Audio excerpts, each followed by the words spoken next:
అంతేగాని జగన్ కాదు నిన్ను అధికారంలోకి రానియను నీ జీవితం. అదే వీళ్ళు అంటారు, కిందోళ్ళు అంటారు, నీ కిందోళ్ళు కూడా 100 మాట్లాడలేదా, చేపల పులుసోడు ఇంకోళ్ళు ఏదో మాట్లాడలేదు, బూతులు కూడా తిడుతున్నారు కదా, నీ కిందోళ్ళు వాళ్ళ కిందోళ్ళు మాట్లాడుకుంటున్నారు, నువ్వెందుకు మాట్లాడుతావు, జగన్ నిన్ను మాట్లాడలేదే.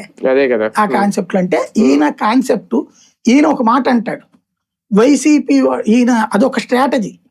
మీరు నెలకు ఒకసారి చూడండి, ఒకసారో 2 సార్లు ఈయన మొత్తం ప్రభుత్వానికి వ్యతిరేకంగా పరిస్థితి వచ్చిన టైంలో ఈయన వ్యూహం ఇది. ఇప్పుడు ఈ అంశంలో వాస్తవంగా ఒక్కసారి డిఫెన్స్ లో పడిపోయింది గవర్నమెంట్. 7 డోర్ డెలివరీ అన్నాం, బూడిద కూడా నో డెలివరీ స్టేజ్ కి వచ్చేసింది.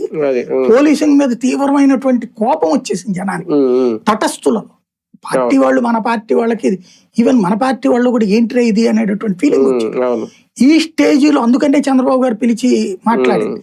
అంత చేస్తున్నప్పుడు ఇది జగన్ పొరపాటున అక్కడికి వెళ్ళడం అడ్వాంటేజ్ అయింది, ఆ కుటుంబానికి అడ్వాంటేజ్ అయింది, ఇది అయ్యింది. అది ప్రభుత్వానికి తీవ్ర వ్యతిరేకత వచ్చేసింది.